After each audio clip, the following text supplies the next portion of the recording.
예수님의 거룩한 습관 10번째입니다. 전도에 대한 말씀입니다. 저도 거룩한 습관이 이렇게 길어질 줄은 생각지도 못했습니다. 근데 다음 달 5월 달에도 계속 거룩한 습관에 대한 말씀을 계속 나누고자 합니다. 오늘은 전도에 대한 말씀입니다. 최근에 제가 읽었던 책 중에 가장 앞으로도 내 인생의 책이 되지 않을까 할 정도로 아주 종종 펴서 보게 될 그런 책이 될 것 같다라는 생각이 듭니다. 화면에 띄우지는 않았어요. 제목은 Future Self라고 하는 책입니다. 이성일 집사님도 읽으셔야 되지만 이혁 집사님 반드시 읽어야 될 책입니다. 오늘 바로 주문하셔야 됩니다. 자신 없으면 제 책이라도 드리겠습니다. 책값 내고 가세요. 특별히 30대, 40대, 50대에 계시는 분들, 앞으로 미래를 준비하기 위하여 어떻게 살아갈 것인가를 마음에 두고 있는 분들 꼭 읽으셔야 될 책일 겁니다. 아마 읽고 나면 정말 잘 읽었다, 이 책 정말 잘 읽었다. Future Self라고 하는 책입니다. 꼭 읽으셔야 됩니다. 물론 우리 70대도 읽어도 상관없습니다. 이 책은 아마존에서 베스트셀러로 아주 굉장히 오래도록 팔렸던 책입니다.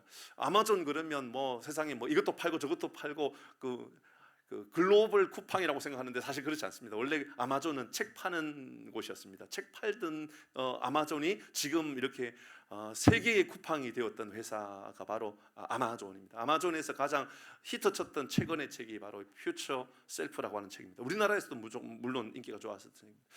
이 책은 여러분 짧게 여러분 소개해드리면 이런 내용을 담고 있습니다. 미래의 나와 현재의 나를 연결시켜주는 책입니다. 그러니까 미래의 내가 무엇이 될 것이다, 그러니까 나는 무엇이 될 것이다 라고 하는 것을 한 걸음 한 걸음 내딛어서 지금까지 오는 겁니다. 그러니까 살아왔던 과거의 이야기가 아니라 미래의 먼 미래, 10년 후, 20년 후, 30년 후에 내가 한 걸음 한 걸음 다가와서 지금 있는 나를 만나는 것이 바로 이 책입니다. 기가 막힌 책이죠. 일반적으로는 지금 내가 앞으로 나는 5년 후에 뭐가 될 것이고 10년 후에 뭐가 될 것이고 20년 후에 뭐가 될 것이다 라고 말하는 책들이 일반적인 책이었다면 이 책은 그렇지 않습니다. 그러니까 이미 30년 후라고 하는 그 점을 찍어 놓아버립니다. 20년 후를 점을 찍어 놓습니다. 그리고 조금씩 돌아와 보는 겁니다. 그러니까 15년 후, 10년 후, 5년 후, 그리고 지금 나 연결하고 하는 거죠. 하나하나. 기가 막힌 책이죠. 이 책에 보면 우리 인생을 먼 미래에 갖다 놓고 지금으로 나의 모습을 역추적해 보면 그게 내가 20년 후 그게 될 것인가 안 될 것인가를 결정짓게 된다는 아주 기가 막힌 책입니다. 참 잘 썼다 이런 생각이 듭니다. 거기에 내용으로 보면 큰 챕터, 그러니까 이제 작은 챕터들도 있지만 큰 단락으로는 3가지가 나와요. 이제 첫 번째 내용이 뭐냐면 어떤 내용이 첫 번째 나오냐면 그러니까 미래에 내가 지금 나를 만나지 못하게 하는, 그러니까 이루어지지 못하게 하는 위협을 주는 것들이 있다라고 이야기합니다. 한 10가지 정도 있는데요. 그러니까 위협을 주는 것, 미래에 내가 지금 나와 만나지 못하게 만들어가는 것들, 그게 뭘까? 내용이 나오는데요. 이런 내용들이 나옵니다. 과거의 부정적인 스토리들, 과거의 부정적인 어떤 이야기들이 먼 미래의 나를 만나지 못하게 한다. 의미가 있죠. 그러니까 지금 내가 어떤 습관을 가지고 어떤 삶을 살아가고 있느냐는 미래의 나를 그대로 증명해 볼 수 있다. 그런 이야기가 됩니다. 두 번째, 사실 두 번째는 아니고 이게 순서로 보면 쭉 내용이 나오는데 또 이 이야기가 나옵니다. 경기장에 들어가지 않는 것, 이렇게 이야기하고 있습니다. 경기장에 들어가지 않는 것. 말은 합니다. 근데 생각도 합니다. 근데 행동하지 않는 것. 그걸 뭐라고 말하냐면 경기장에 들어가지 않는 것이라고 말합니다. 이게 미래의 그림을 그렸다라고 생각하지만 사실 그리지 않았다는 거죠. 하나도 움직이지 않는 것, 경기장에 들어가지 않은 겁니다. 근데 하나 더 있는데요. 이게 물론 여러 가지 있다 그랬습니다. 한 가지 더 있는데 이 이야기를 여러분에게 또 소개해달라고 합니다. 그게 뭐냐면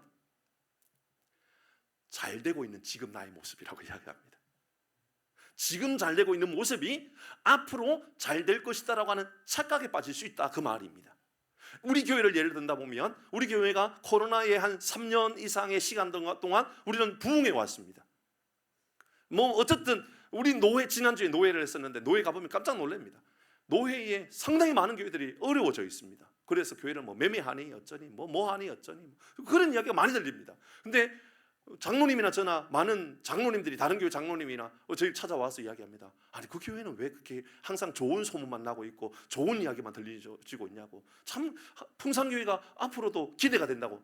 근데 그게 우리에게 위협을 준다고 말입니다. 지금 잘 되고 있는 것들이 위협이 될 수 있다. 지금 잘 되고 있으면 앞으로도 변함없이 그런 행동을 가지고 그런 습관을 가지고 그렇게 변화를 주지 못하는 경험은 지금입니다. 지금 잘 되고 있는 변화를 주지 못하는 경험은 앞으로 내 인생을 위협을 줄 거다. 지금 변하고 있느냐가 말입니다. 지금 변화를 줄 준비를 하고 있느냐. 우리 교회가 앞으로 변화를 줄 수 있는 준비를 하고 있느냐 그 말입니다. 오늘 그 이야기를 하려고 합니다. 오늘 말씀은 핵심은 그 이야기입니다. 미래의 우리 교회, 그러니까 2034년, 2040년 그때 그 교회와 지금 우리 교회를 한 걸음 한 걸음 걸어와가지고 지금 한번 연결시켜 보려고 그러는 겁니다. 그러면 지금 우리는 잘 가고 있느냐? 아니라는 거죠.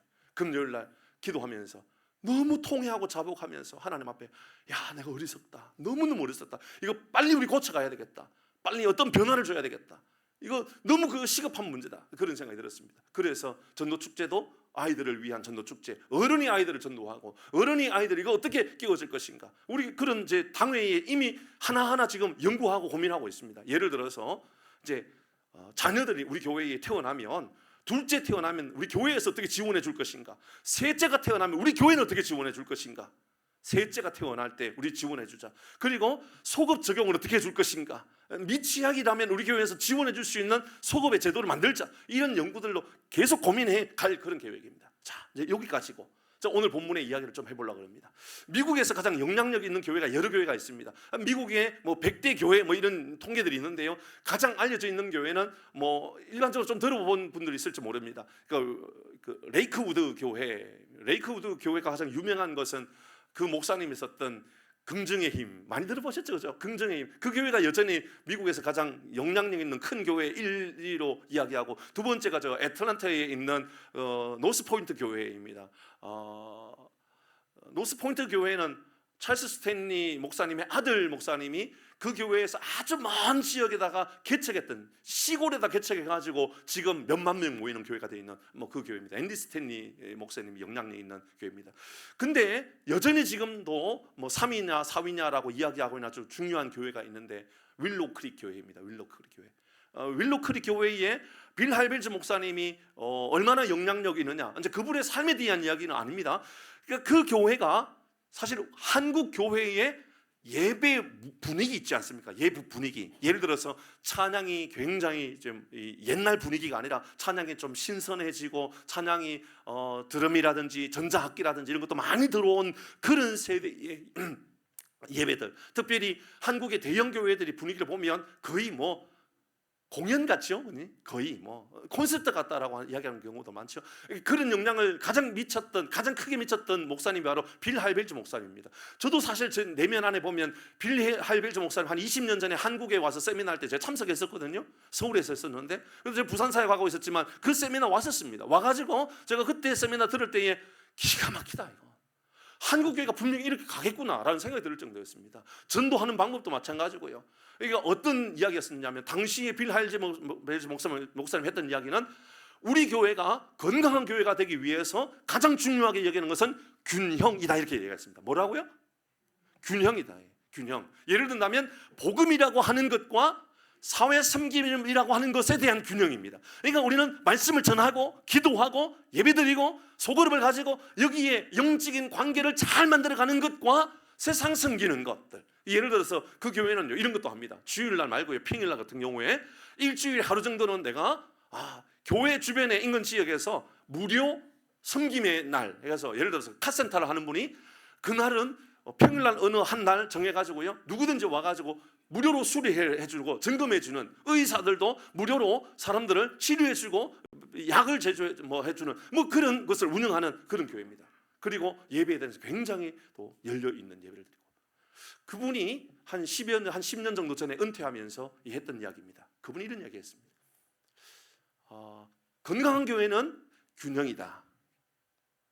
은퇴할 때 했던 이야기입니다. 그런데 지금 내 생각은 다르다 얘기했습니다.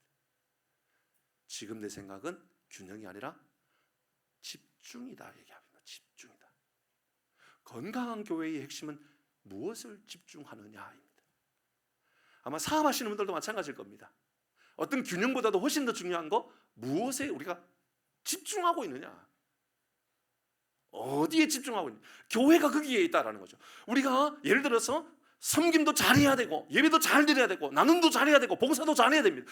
그러나 이 모든 일에 집중해야 될 것은 영혼 구원이라는 겁니다. 영혼의 구원을 위하여 섬기는 것이고, 영혼의 구원을 위하여 기도해야 되는 것이고, 영혼의 구원을 위하여 전도를 위하여 모든 일에 균형을 갖추고 가야 된다. 그러니까 균형 잡힌 교회의 핵심은 집중하는, 전도에 집중이 되어 있어야 된다, 그 말입니다. 오늘 성경의 말씀을 보면 예수님께서, 우리가 이제 이 말씀 쭉 내용을 보면 예수님께서 회당에서 가르치셨습니다. 예수님 그럼 가르치기 위해서 오셨습니까?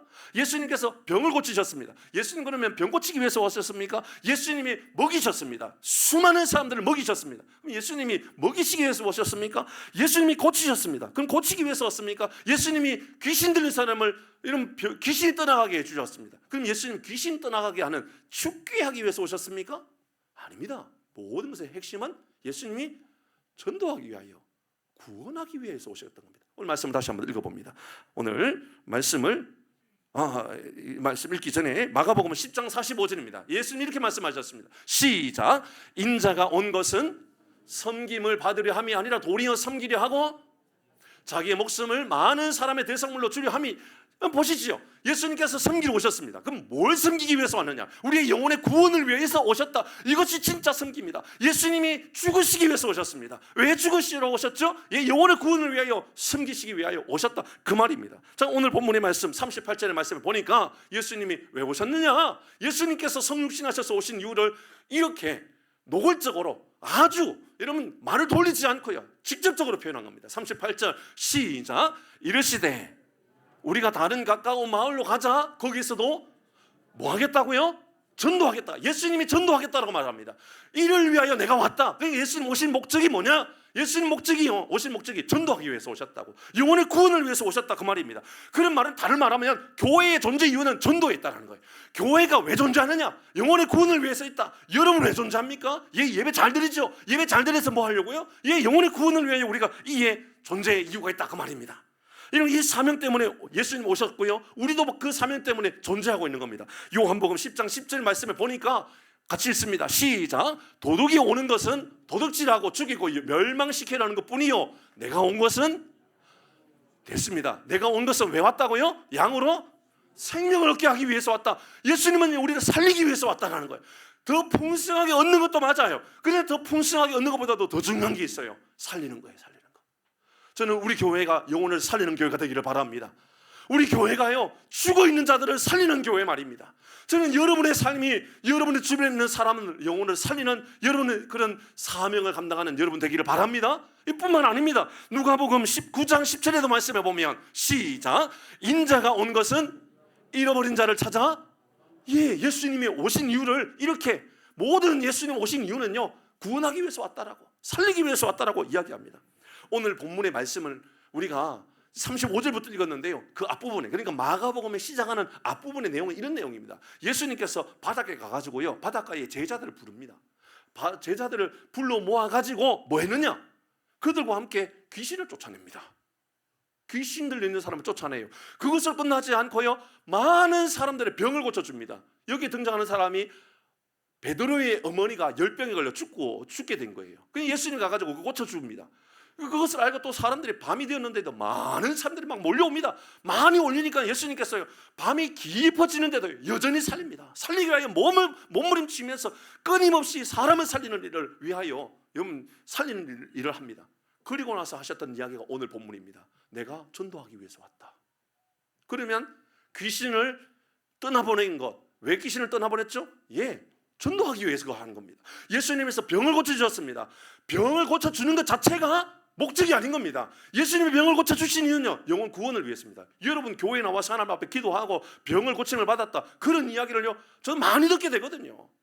우리 교회도 그런 일이 있습니다. 여러분 코로나가 들어가지고 코로나 때 진짜 죽을 수 있겠구나, 이렇게 돌아가시겠구나, 그랬지만 가서 기도하는데 하나님께서 살려주시기도 하고 그렇습니다. 그런데 말입니다, 핵심은 뭐냐면 이로 인하여 전도하는 게 목적인 거죠. 영혼의 구원의 목적이 되어야 되는 겁니다. 여러분, 우리의 교회가 하는 모든 일들 더 많이 꾸준할 겁니다. 더 많이 섬길 겁니다. 근데 그게요, 전도의 목적이 되어야 되는 거예요. 모든 것이 다 전도에 집중되어 있다, 그 말을 하고 있는 겁니다. 내가 전도하러 왔다.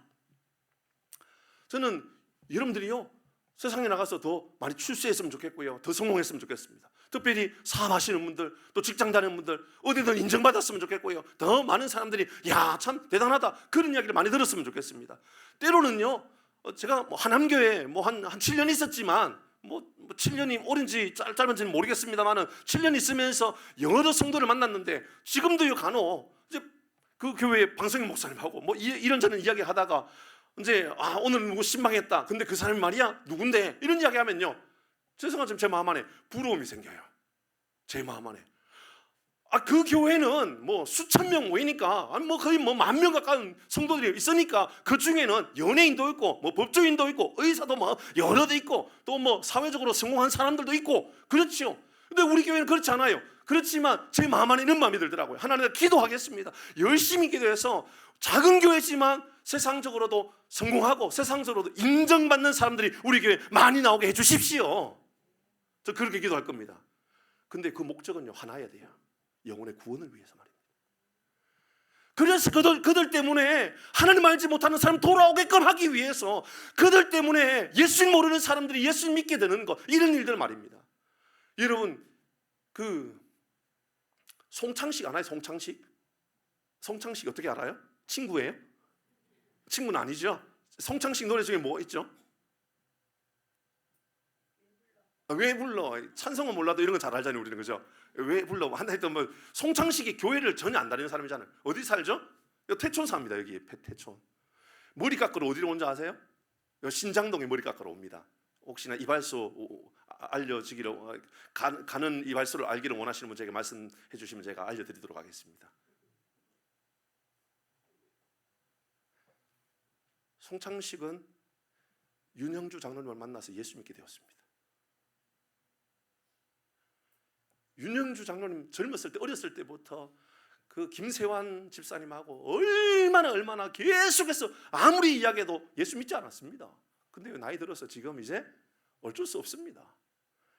옆에서 선한 영향력을 끼치니까 예수 믿게 되고 있습니다. 조혜련 아시지요? 조혜련요, 젊었을 때부터요, 남녀 호랭 교교 그 믿으면서 일본에 왔다 갔다 하면서 거기 늘 빠져 있었던 사람입니다. 이성미를 만났습니다. 이성미가 목숨 걸고 그를 쫓아다니면서요, 너 예수 믿어야 돼, 내가 너를 위해서 기도하고 있어. 언니 제발 그 말 좀 하지 마, 나는 그냥 남녀 호랭 교가 좋아. 이성민을 만날 때마다, 이성민은 이 조혜린을 만날 때마다 너 예수 믿어야 돼, 너 예수 믿어야 돼, 언니 제발 나한테 그런 얘기 하지 마. 근데 지금 조혜련은 이성민보다도 더 예수 잘 믿는 사람이 되었습니다. 이 조혜련 옆에 있는 사람들이 예수 믿을 수밖에 없는 사람으로 변화되었습니다. 그러니까 내가 존재하는 이유는 예수 잘 믿는 겁니다. 내 주변에 있는 사람들이 나를 그곳에 붙여놓은 이유는 나 때문에 그 사람들이 예수 믿어야만 된다는 겁니다.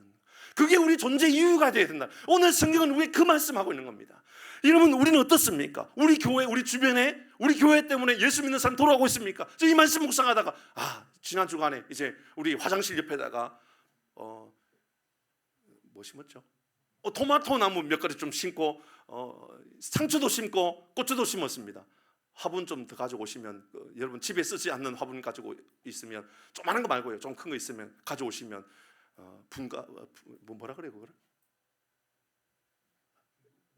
분갈이처럼 해가지고 옮겨 심어가지고 좀 열매 많이 맺는 것을 제가 보고 싶습니다.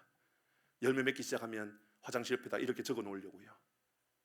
이웃을 위하여 키우고 있습니다. 누구든지 드시지요. 이 이웃들 가운데 우리 교회가 있다는 게 복이 되도록 해야 되겠다라는 거예요.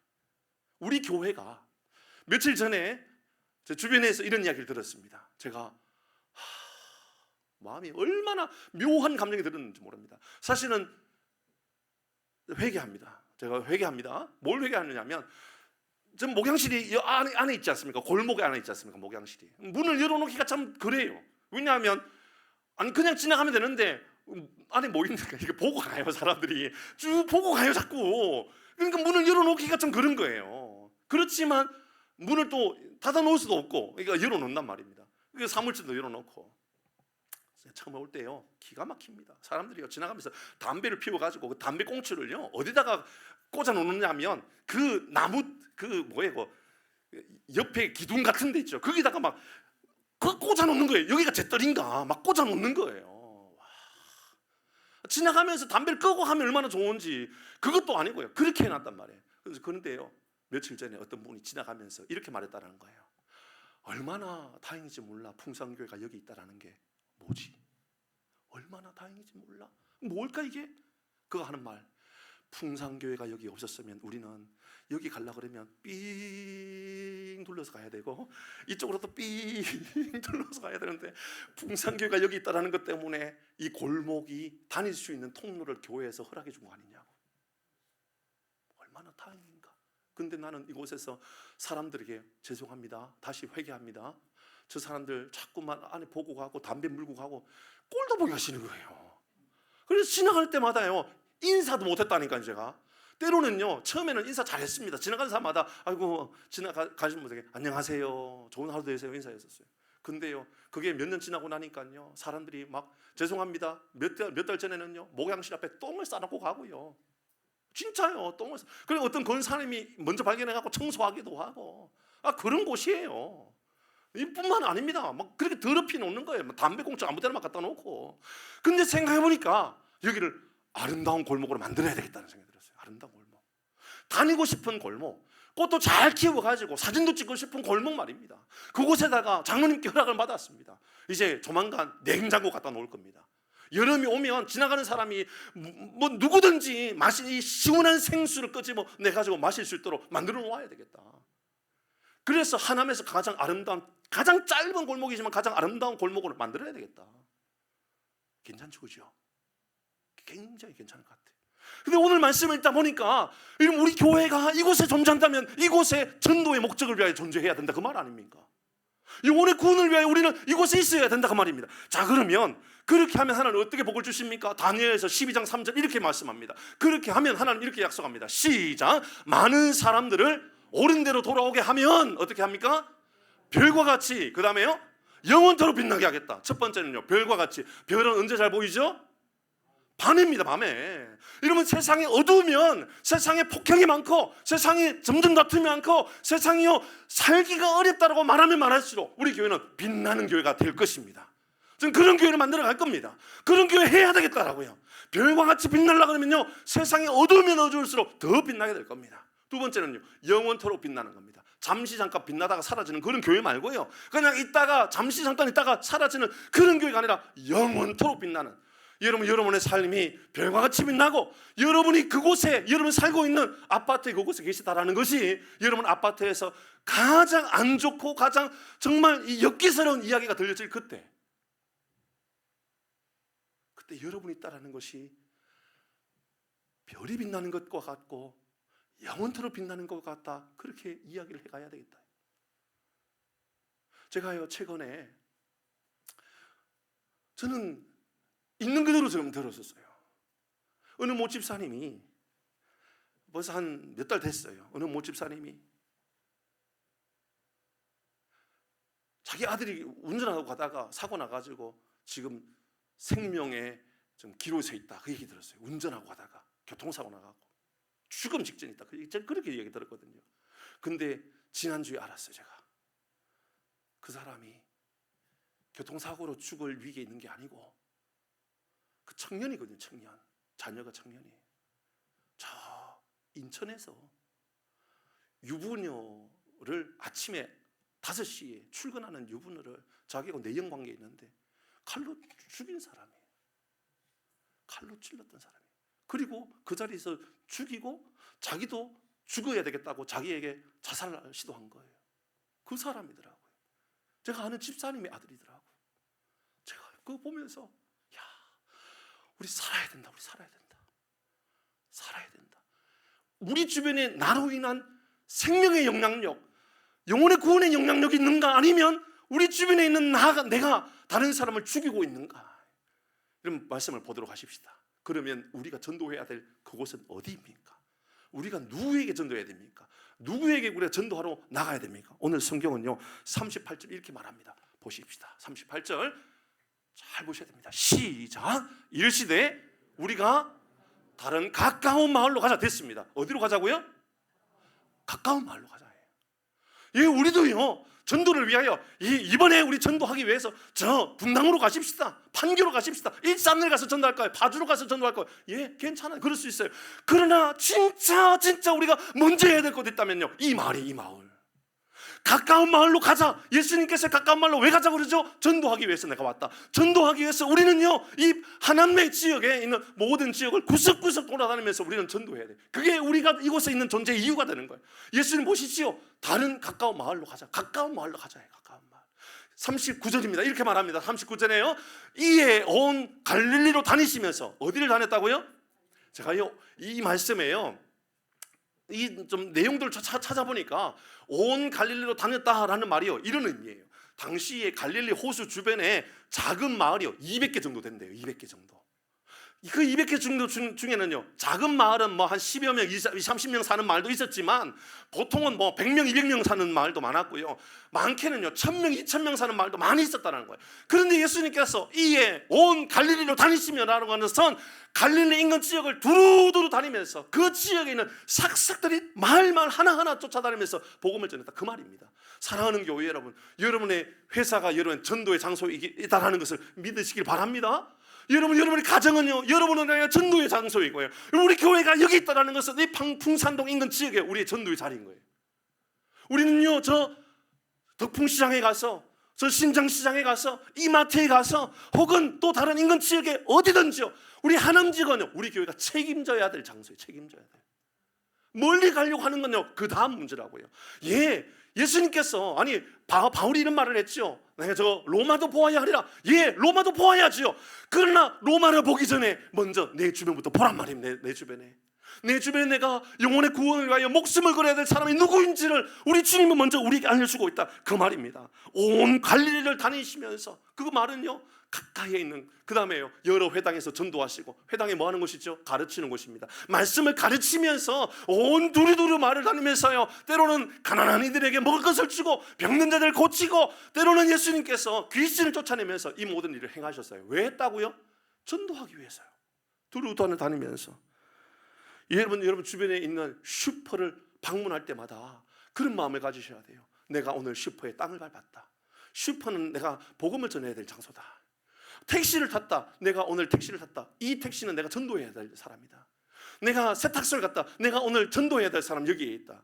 내가 목욕탕 갔다. 내가 목욕탕에 내가 만나는 사람은 내가 전도해야 될 사람이다. 여러분 내 주변에 있는 가까이에 있는 그 사람, 내 가족 한 명 한 명도 다 우리의 전도의 대상이다라고 하는 것을 알려주고 있는 것이죠. 35년 전, 저 이 말씀 묵상하면서 그 생각이 들었어요. 뭐 들으신 분도 계시지만 35년 전 제가 중학교 중학교 다닐 때 1학년 때 친구들하고 도둑질하고 막 그러다가 잡혀가지고 경찰서 갔을 때, 지금 웃는 분들은 처음 듣는 분이고 뭐 안 웃는 분들은 하도 많이 들어가지고 이제 목사님 그만하세요라는 것지도 모르겠어요. 그래서 중학교 1학년 때 경찰서에 잡혀가지고 막 두들겨 맞을 때 제 친구하고, 사실은 제가 도둑질한 건 아니거든요. 저는 죄송해요, 다른 집은 도둑질했지만 그 집은 제가 도둑질하지 않았어요. 왜냐하면 그 집은 이웃 교회의 집사님 집이거든요. 그래서 제가 그 집만은 제가 하지 말아야 되겠다. 그 사람이 선을 넘으면 안 되잖아요. 그래서 우리 마을은 도둑질하지 않는다. 이상하네요. 우리 마을은 도둑질하지 않는다, 그런 마음을 가지고 도둑질하지 않았는데, 그 친구는 우리 마을에 살지 않으니까 그 친구가 우리 마을에서 도둑질하다가 그 집사님 하는 이야기예요. 갑자기 주일날 예배를 드리는데 하나님이 감동을 주시더래요, 이 집사님에게. 그러면서 빨리 집에 가보라고. 그래서 그 집사님이 빨리 집에 자전거 타고 집에 딱 와봤더니 제 친구가 도둑질하고 있더라는 거예요. 잡혔죠.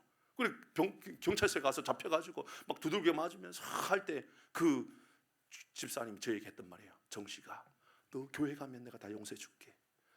그리고 그 길로 저는 목사가 되었어요. 여러분, 그분이 한마디 했어요. 그냥 너 교회 가면 다 용서해 줄게. 가까이 있는 그에게 여러분 한마디 하면 됩니다. 한마디. 교회 가면, 예수 믿으면 행복해집니다. 예수 믿으면 죄 사함 받습니다. 예수 믿으면 인생의 길을 찾게 됩니다. 그 한마디가 혹시 어떻게 될지 우리가 어떻게 압니까? 부산의 성문교회의 홍모 목사님이라고 계십니다. 그분이 간증 이런 이야기가 나오더라고요. 그분도 저하고 비슷한 세대예요. 그분이 어느 날 이제 하는 이야기예요. 예전에 자기가 어렸을 때 교회의 한 전도사님이 막 삐에로 옷을 입고 막 분장을 하고 북을 치면서 여름에 막 북을 치면서 하는 이야기더라는 거예요. 오세요, 오세요, 성경학교 오세요, 성경학교 오세요.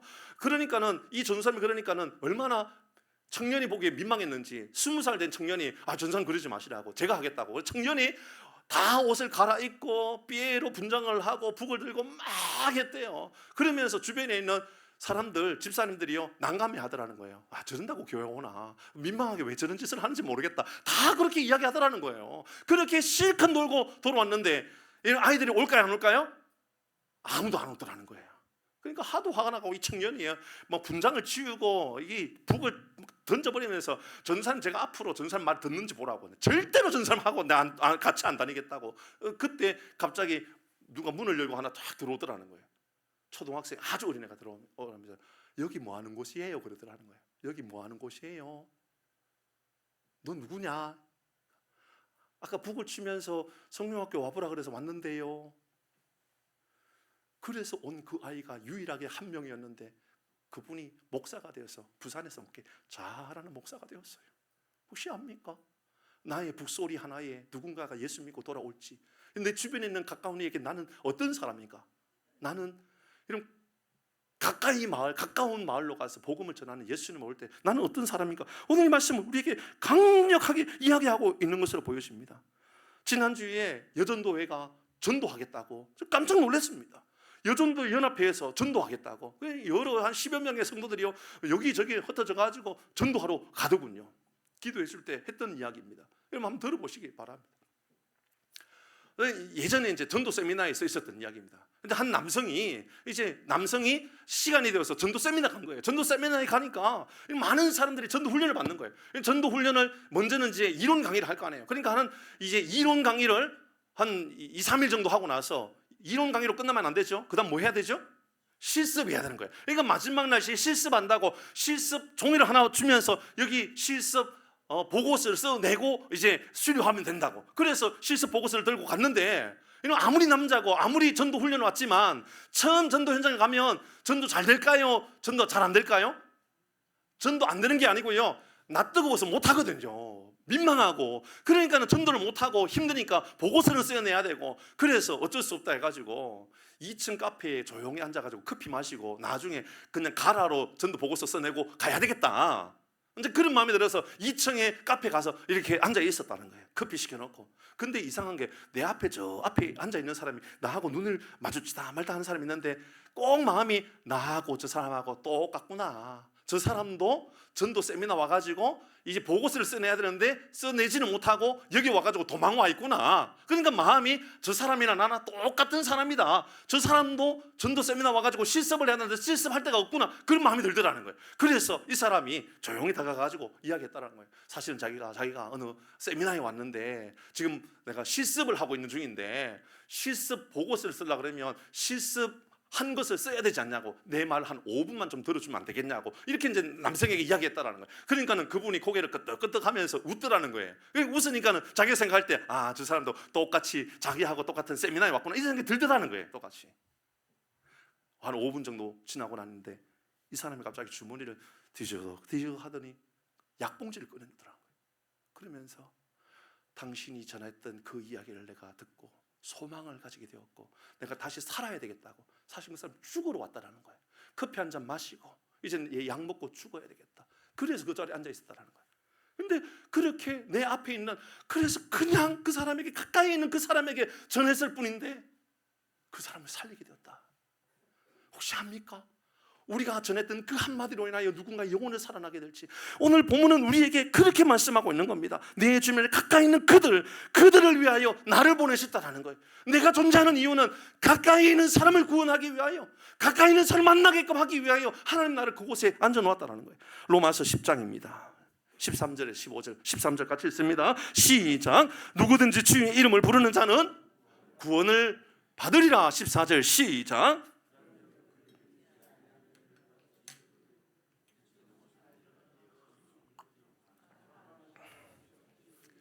15절입니다. 보내심을 받지 아니하였으면 어찌 전파하리요. 기록된 바 아름답도다. 좋은 소식을 전하는 자들이에요. 그건 뭐예요? 복음을 뭘로 전한다고요? 발로 전한다고요. 복음은 입으로 전하는 게 아니고 발로 전한다고. 내가 누군가에 가서 만나는 거예요. 근데 그게 가장 아름다운 발이라고 이사야 선지자에 했던 이야기 아닙니까? 그렇습니다. 내 주변에 있는 그 사람이 내 옆에 있다라고 하는 것은 내가 그 사람을 만나야 될 이유라는 거예요. 그 사람에게 복음을 전해야 될 이유라는 거예요. 그러면 이런 역사가, 이런 전도 현장에 임하면 어떤 일이 일어납니까? 마지막입니다. 예수는 우리에게 이렇게 가르쳐줍니다. 내가 복음의 현장에 있으면 이런 역사가 나타난다. 39절 시작. 이에 온 갈릴리에 다니시며 그들의 여러 회당에서 전도하시고, 또 분리되어 있는 것처럼 보이지만 사실은 하나입니다. 뭐냐면 전도하고 귀신을 쫓아내고라고 하는 것은 다른 이야기가 아니에요.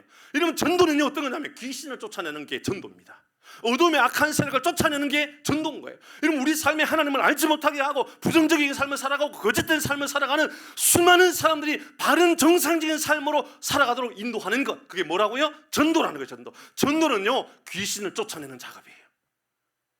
그러니까 이 말씀을 잘 생각해 보면, 전도는요 어두움의 악한 세력의 강력한 다툼이, 전쟁이 나타나겠구나는 걸 알 수가 있죠.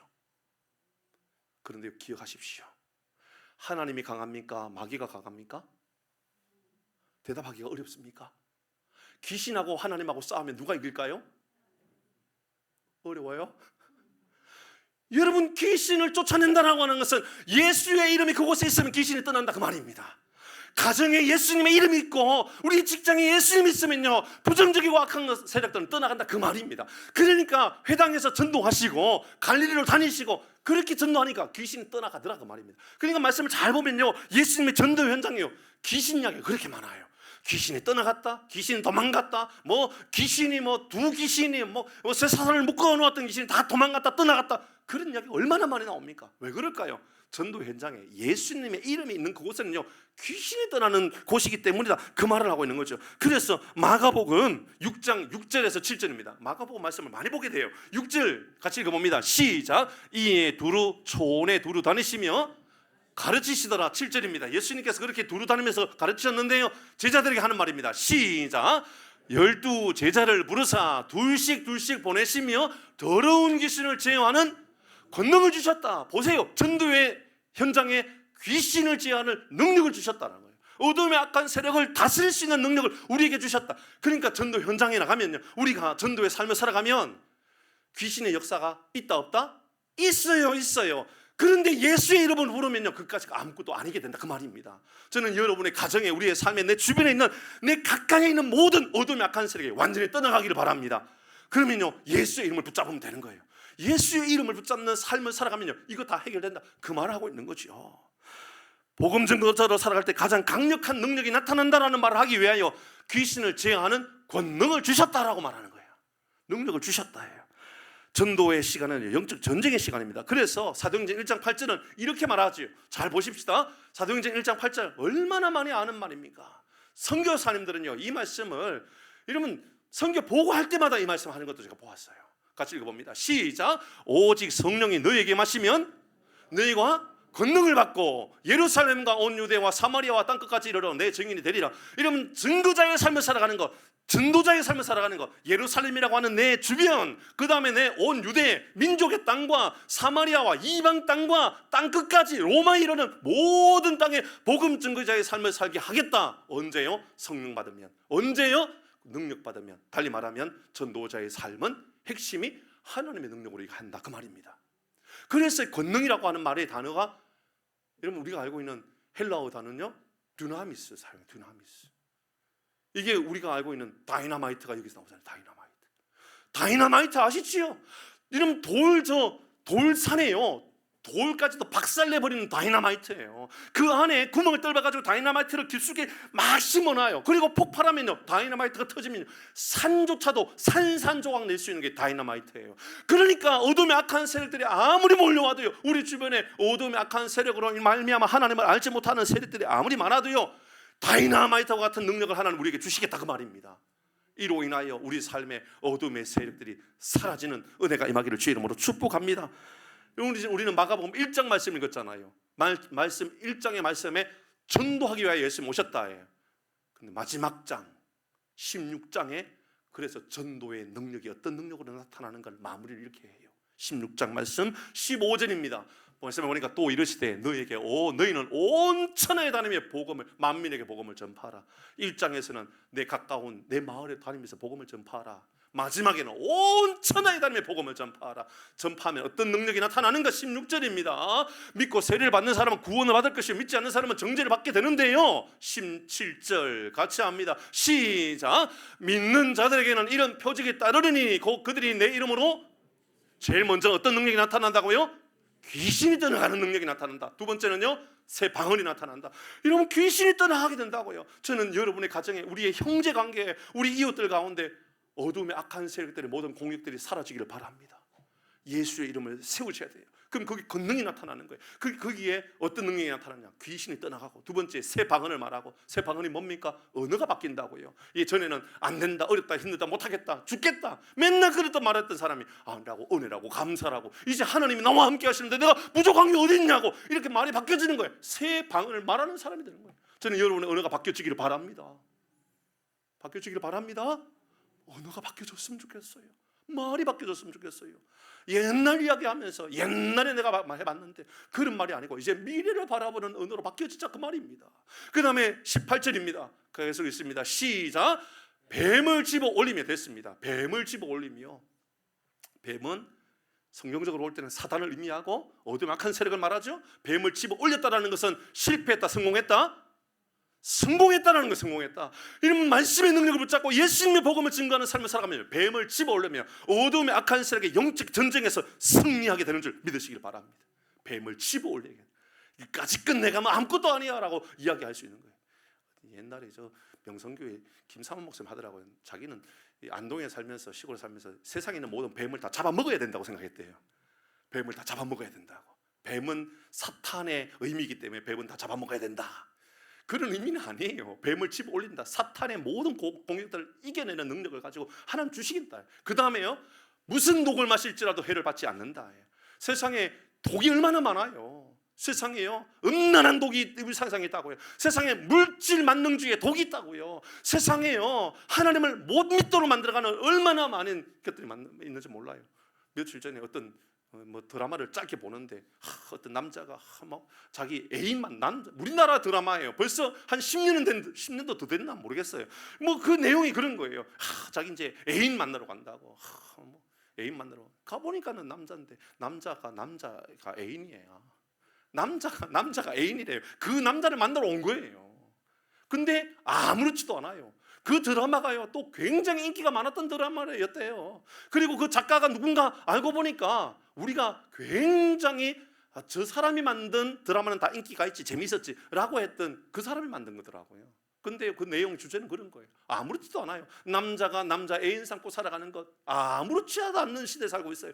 이러면 그런 독들이 우리 사회에 아무리 팽배해져 있다 할지라도 예수가 들어오면 능력이 나타나고, 이로 인하여서 어둠의 세력들은 사라지게 되는 줄 믿으시길 바랍니다. 말씀을 마무리합니다. 마지막에 이렇게 말하죠. 손을 얹은 즉 나으니라. 하나님의 능력을 보여주는 삶을 살게 하겠다. 사랑하는 교회 여러분, 35절의 말씀을 다시 제일 앞부분에 있는 말씀을 보고 우리 찬양하도록 하십시다. 35절입니다.